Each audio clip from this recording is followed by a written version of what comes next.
Di tengah hamparan hijau yang membentang luas, di antara bulir padi, ada sebuah cerita tentang pengabdian.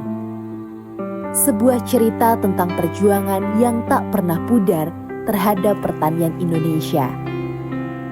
Cerita itu milik seorang guru besar, seorang ilmuwan, dan seorang pejuang pangan, Profesor Soebetjo.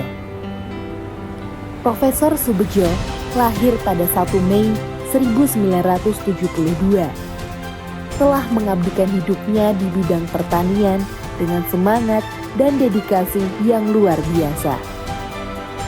Saat ini tepat 25 tahun ia berkarya.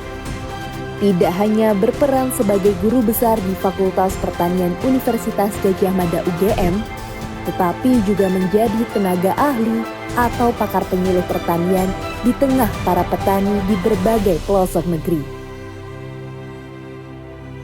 Ya, jadi saya waktu itu memang sejak awal kuliah belum punya minat atau impian untuk menjadi dosen, tapi waktu itu saya punya impian untuk bekerja di perkebunan atau bekerja di institusi pemerintah.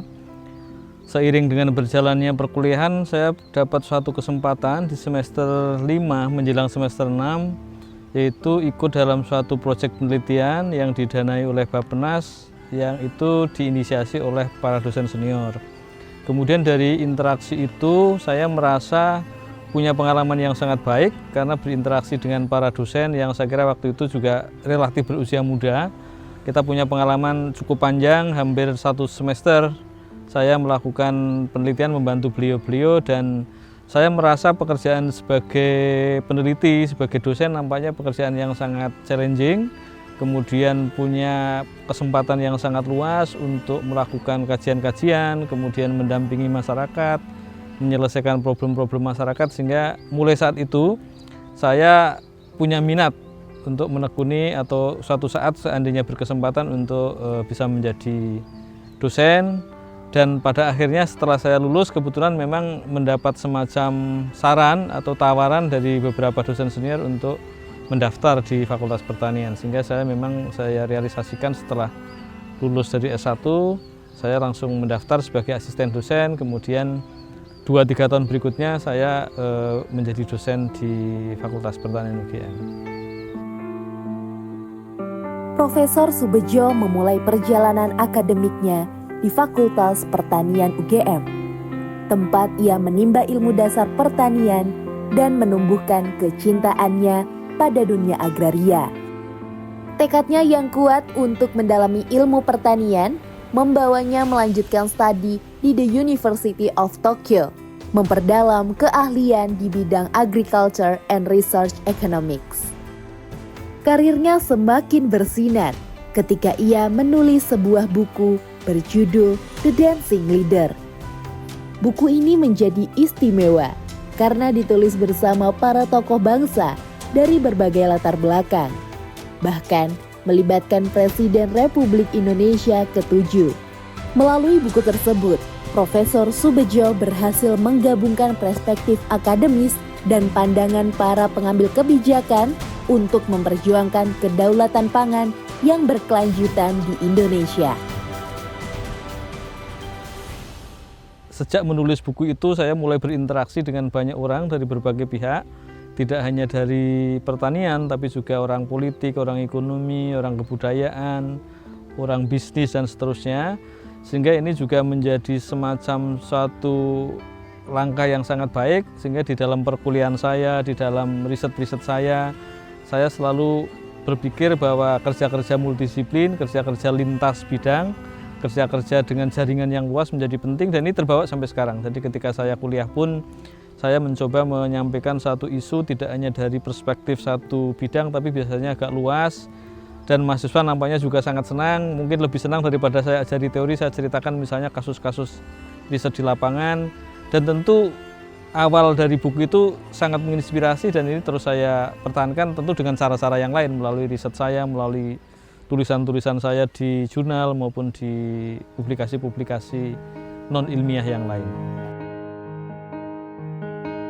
Selama 25 tahun berkarya, Profesor Soebedjo aktif dalam riset dan pengembangan teknologi untuk penyuluhan pertanian. Dedikasinya tak hanya di ruang kelas, tetapi juga di tengah masyarakat mendampingi petani untuk mencapai hasil panen yang baik. Profesor Soebedjo memandang pertanian bukan sekedar ladang untuk petani bercocok tanam, tetapi sebagai tulang punggung kehidupan yang menopang harapan banyak orang. Ketertarikannya yang mendalam pada ketahanan pangan tumbuh seiring perjalanannya sebagai dosen selama 25 tahun. Sebuah perjalanan yang panjang yang mempertemukannya dengan banyak kisah tentang perjuangan para petani dan dinamika kebutuhan pangan di tengah iklim dunia yang terus berubah. Desa Apps sudah dikembangkan selama lebih dari 10 tahun, sehingga saya kira ini aset yang sangat penting bagi Fakultas Pertanian UGM sebagai pelaksana maupun bagi UGM, karena sebenarnya Desa Apps itu melayani berbagai sektor agro, baik itu pertanian, perikanan, peternakan, kedokteran hewan, kehutanan, termasuk kemarin ketika ada isu sangat rame tentang penyakit kuku mulut pun kami sangat aktif untuk membuat podcast, kemudian membuat informasi secara aktif, sehingga kami punya impian bahwa program ini, platform ini harus dikembangkan ke depan.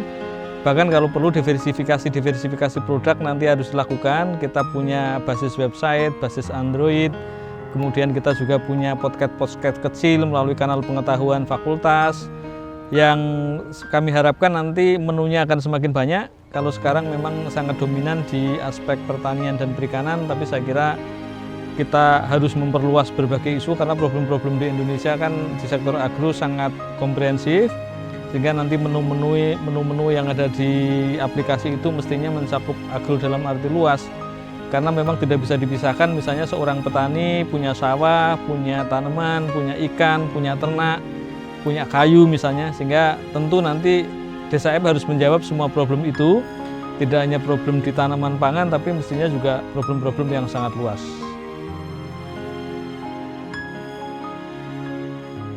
Sebanyak 70.000 desa berjuang merawat sawah mereka dengan segala keterbatasan, terutama dalam hal akses informasi dan pendampingan. Dari keresahan inilah Desa Apps hadir membawa harapan baru. Desa Apps ibarat oase digital bagi petani, penyuluh, dan ahli agrokompleks, menyediakan ruang diskusi hangat untuk saling berbagi cerita dan ilmu.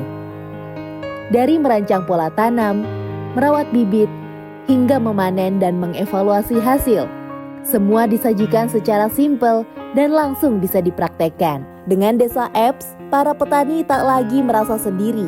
Ada komunitas, bahkan tenaga ahli yang selalu membantu mengasah keterampilan dan memajukan usaha di pelosok desa. Desa Apps tidak menggantikan kehangatan tatap muka, tetapi memperkuatnya, memastikan bahwa ilmu dan informasi tidak pernah terlambat sampai ke tangan para pejuang pangan ini. Hingga kini di bawah arahan Profesor Soebedjo dan tim yang berdedikasi, Desa Apps telah merangkul 20.000 petani. Meskipun begitu, Desa Apps telah membuktikan diri untuk meningkatkan produktivitas dan membantu menyelesaikan masalah para petani di 70.000 desa. Tidak hanya di pangan, tapi juga problem-problem lain yang sangat luas. Kami juga punya visi, mestinya tidak hanya menyelesaikan problem di sektor hulu, misalnya di akses terhadap input, tapi juga mestinya komprehensif, sehingga nanti Desa Apps harus punya menu, baik terkait dengan aspek di hulu, misalnya bagaimana penyediaan bibit, bagaimana penyediaan benih, bagaimana penyediaan pupuk. Tentu di proses produksi juga sangat penting, bagaimana misalnya pengendalian hama, bagaimana pemeliharaan tanaman, pengolahan tanah, pemanenan. Dan yang tidak kalah pentingnya adalah Desa Apps nanti harus punya menu untuk menjawab persoalan-persoalan terkait dengan pemasaran, pengolahan produk, logistik, pembiayaan, dan lain sebagainya. Juga karena problem-problem di pertanian, pangan, kemudian juga sektor agro yang lain sangat kompleks, nanti tentu misalnya cara-cara menghadapi problem-problem kontemporer seperti pengendalian terhadap perubahan iklim, kemudian juga terkait dengan isu-isu pemanasan global. Sayangnya dukungan dari berbagai pihak, terutama pemerintah, masih belum optimal. Menyadari hal itu, Profesor Soebetjo tidak menyerah. Ia memaksimalkan jejaring rekan sejawat, para akademisi, praktisi, dan komunitas pertanian untuk bersama-sama mengembangkan Desa Apps agar terus tumbuh dan menjangkau lebih banyak petani. Banyak temuan penelitian para ahli yang masih tersembunyi di rak jurnal akademik. Padahal wawasan tersebut dapat mendorong inovasi mulai dari skala industri hingga pelaku UMKM. Ketika penelitian itu dihadirkan dan diterapkan secara tepat, proses produksi dapat lebih efisien, kualitas produk meningkat, dan strategi pemasaran lebih terarah. Semua hal ini berkontribusi pada pertumbuhan ekonomi nasional. Ketika ada persoalan, dicari strateginya mudah karena ada pencatatan. Sementara pertanian di Indonesia sangat lemah pencatatannya, sehingga kami ingin mendevelop Desa App ini. Salah satu menunya adalah semacam farm record. Nanti kami punya menu di mana petani, peternak, dan lain sebagainya bisa mencatatkan usaha taninya. Lalu nanti aplikasinya relatif sederhana sehingga bisa menghitung. Dan kini saatnya kita menatap masa depan pertanian Indonesia dengan lebih optimis. Di tengah tantangan pangan global yang semakin rumit, Desa Apps hadir sebagai harapan menghubungkan para petani dengan ilmu, akses informasi, dan bimbingan yang tak lagi terhalang oleh jarak dan waktu. Di bawah arahan Profesor Soebetjo dan tim, teknologi informasi dan komunikasi menjadi cahaya baru yang menuntun mereka keluar dari ketidakpastian, menjadikan setiap langkah di ladang sebagai langkah pasti menuju panen yang lebih baik.